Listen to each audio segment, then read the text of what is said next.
አሪፍ ነው። ምንም የስንት ዓመት ዓላማዬ የነበረ ነው።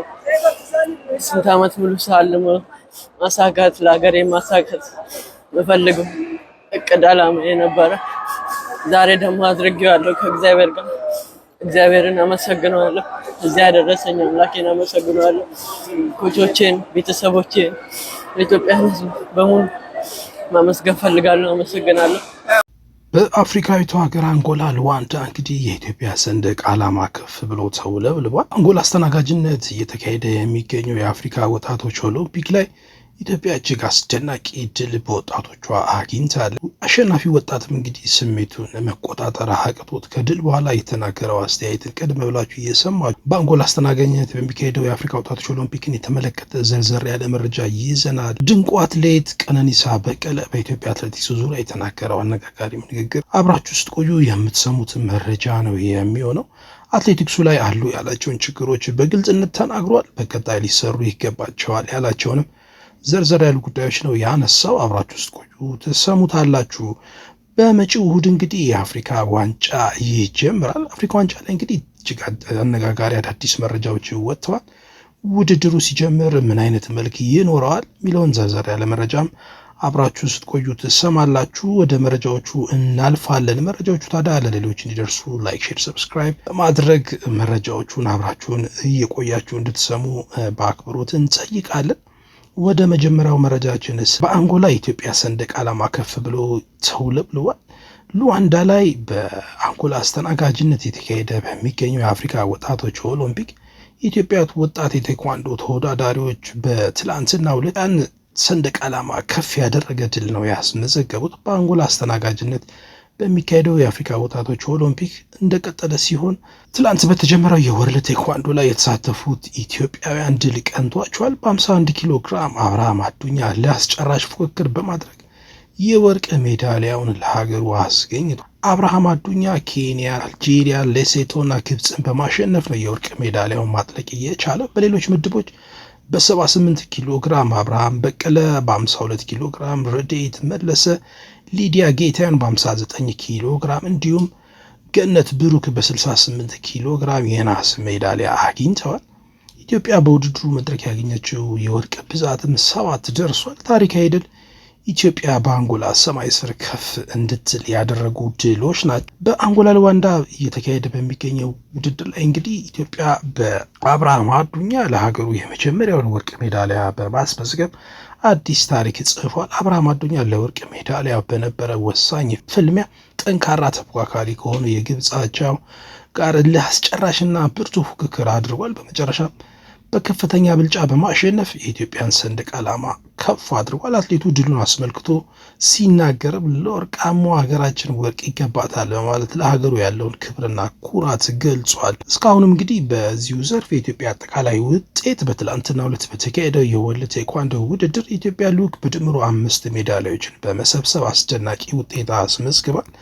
አብርሃም አዱኛ የመጀመሪያውን ወርቅ ያመጣው አትሌት ሲሆን 4 ናስ በአትሌት አብርሃም፣ ረዴት፣ ሊዲያና ገነት መገኘት ችሏል። ይህ ውጤት ኢትዮጵያ በስፖርቱ ዘርፍ ያላትን እምቅ አቅም ያሳየችበት ሆኖም ነው የታየው። ትልልቅ አትሌቶችም አንጋፋነት ደራርቱ ቱሉ፣ ጉዳፍም ተገኝተው በመድረኩ ወጣቶቹን ሲያበረታቷቸው ታይቷል። እንግዲህ የነዚህ የአንጋፋ አትሌቶች ከወጣት አትሌቶች ጋር አብሮ በውድድር መድረክ ላይ መገኘት የራሱ የሆነ የሞራል መነሳሳት ስለሚሰጥ ይቀጥል ይበል የሚያሰኝ ሆኖ ተገኝቷል። በተለይ ደግሞ ባልተለመደ በወርልድ ቴኳንዶ ውድድር የተሳተፈው የኢትዮጵያ ልዑክ 1 ወርቅና 4 ነሐስ ሜዳሊያዎችን ለሀገሩ በማስገኘቱ መነጋገሪያ ዜና ሆኖ ነው የቆየው ማለት ነው። በቀጣይም እንግዲህ የሚደረጉ የወጣቶች ኦሎምፒክ ውድድሮች ይኖራሉ። እየተከታተልን የምናቀርብላችሁ ነው የሚሆነው። ለአሁን ግን አትሌቶቻችን ስፖርተኞቹ ላመጡት ውድድር እንኳን ደስ አላችሁ ልንላቸው ይገባል። እንኳን ደስ አለን። ይህንንም ተከትሎ እንግዲህ ኢትዮጵያ በውድድሩ እስካሁን ያገኘችው የወርቅ ጠቅላላ የወርቅ ሜዳሊያ ብዛት ወደ 7 ከፍ ብሏል። ኢትዮጵያ በታዳጊ ወጣቶቿ ድል ማድረጓን ቀጥላለች። ለወደፊትም ተስፋ ሰጪ ነው። በተለይም ከአትሌቲክሱ ውጭ ያሉ ስፖርቶች እንደዚህ ወርቅ ድል የሚያስገኙ ወጣቶች ሲኖሩ ማበረታታት፣ መደገፍ ይገባል። በቀጣይም ተከታታይነት ያለው ድጋፍ ሊደረግላቸው እንደሚገባ መልእክታችንን በዚሁ ማስተላለፍ እንወዳለን። አብራችሁን እንግዲህ ስላላችሁ አሁንም እያመሰገንን ወደ ቀጣዩ መረጃ ስናልፍ የምናገኘው የኢትዮጵያን አትሌቲክስ ይመለከታል። ውድድሮች በማነሳቸው አትሌቶች እድሜያቸው ሳይደርስ ወደ ጎዳና ውድድር እንዲወጡ አድርጓል የሚለውን እጅግ ጠንካራ አስተያየት የሰጠው ደግሞ ቀነኒሳ በቀለ ነው።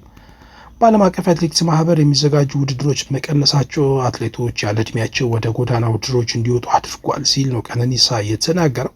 ለአጭርና መካከለኛ ርቀቶች ውድድሮች የበለጠ ትኩረት መሰጠቱ ኢትዮጵያን አትሌቶች እንደ ጎዳ ነው ቀነኒሳ እየተናገረው ያለው። አትሌቶችም ከመም ማለትም ከትራክ ወደ ጎዳና የሚያመዝኑበት ምክንያትም እኛ የለመድናቸው ውድድሮች ማነስ እና ከውድድር በኋላ ለአትሌቱ የሚሰጠው ጥቅም በቂ ባለመሆኑ ነው ብሏል። አትሌቶች በበቂ ሁኔታ ውድድሮች ሊያገኙ እንደሚገባም፣ ስፖንሰሮች ለአትሌት የሚሰጥን ሽልማት ሊያዘጋጁ እንደሚገባም ነው አትሌቱ የተናገረው። ከውጤት ማጣት ጋር በተያያዘም ዋነኛው ችግር የብሔራዊ ቡድን አለመኖር እንደሆነም ያነሳው ቀነኒሳ አሁን ላይ ለአትሌቲክስ ውጤት መጥፋት ብሔራዊ ቡድን መበተኑና በቡድን አለመሰራቱ ነው የሚለው የኦሎምፒክና የዓለም ሻምፒዮናው ቀነኒሳ ብሔራዊ ቡድኑን ለመመለስ የቡድን መንፈሱን ማጠናከር ይቻላል ገባልም ሲል ነው ያነሳው። በእርግጥ ይህን አስተያየት በርካቶች ሲያነሱት የነበረው አስተያየትም በተለይም የፓሪስ ኦሎምፒክና በዓለም አትሌቲክስ ሻምፒዮና ቶኪዮ ላይ የታዩ ውጤቶችን የሚያሳዩት ይህንኑ ነው። ይህ መሰራት እንዳለበት ነው የተናገረው። አትሌቱን ሀገርን የሚወክሉ አትሌቶች የልፋታቸውን ያህል ተመጣጣኝ ሽልማት ያስፈልጋቸዋልም ሲል አትሌቱ አስተያየቱን ሰጥቷል። በቀጥታ በሞሮኮ አስተናጋጅነት በሚካሄደው የ35ኛው የአፍሪካ ዋንጫን የተመለከተ መረጃ እናልፋለን። በሞሮኮ አስተናጋጅነት የሚካሄደው 35ኛው የአፍሪካ ዋንጫ እንግዲህ ከታህሳስ 12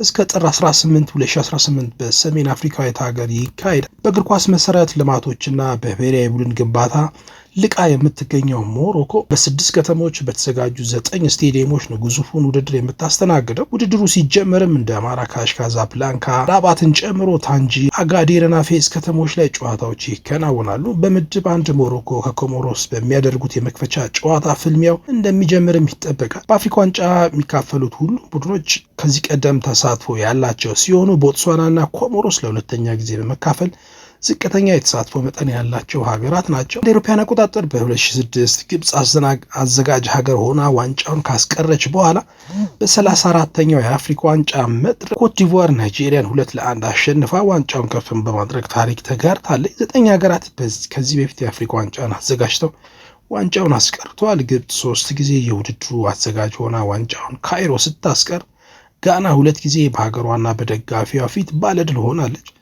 ኢትዮጵያ፣ ሱዳንና ናይጄሪያ፣ አልጄሪያ፣ ደቡብ አፍሪካ፣ ቱኒዚያን የመሳሰሉ ሀገራትን አንዳንድ ጊዜ የራሳቸው ባዘጋጁት ውድድር ሻምፒዮን ሆነዋል። ግብጽ 26 ጊዜ በውድድሩ ላይ በመሳተፍ ክብረ ወሰን የያዘች ሀገር ሲሆን ኮት ዲቯር በ25 እንዲሁም ጋና በ24 ሁለተኛና ሶስተኛ ላይ ስለመቀመጣቸው መረጃዎች ያሳያሉ።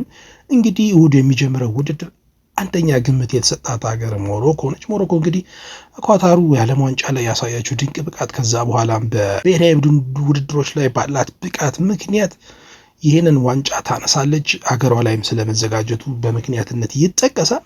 እንግዲህ ይህንን በቀጣይ የምናየው ነው የሚሆነው። ውድድሩ ግን ሞሮኮ ከኮሞሮስ በሚያደርጉት ውድድር እሁድ 4 ሰዓት ላይ ይጀምራል። በቀጣይ ቀናትም የተለያዩ ውድድሮች መካሄድ ይጀምራሉ። እኛም እንግዲህ ውድድሩን የተከታተልን አዳዲስ ጉዳዮችን ወደ እናንተ ይዘን መምጣታችንን እንቀጥላለን። አብራችሁን ስለቆያችሁ እናመሰግናለን። የዛሬው መረጃችን ይሄን ይመስላል። መረጃዎቹ ላይክ፣ ሼር፣ ሰብስክራይብ ማድረግ እንዳይረሳ። ሰላም።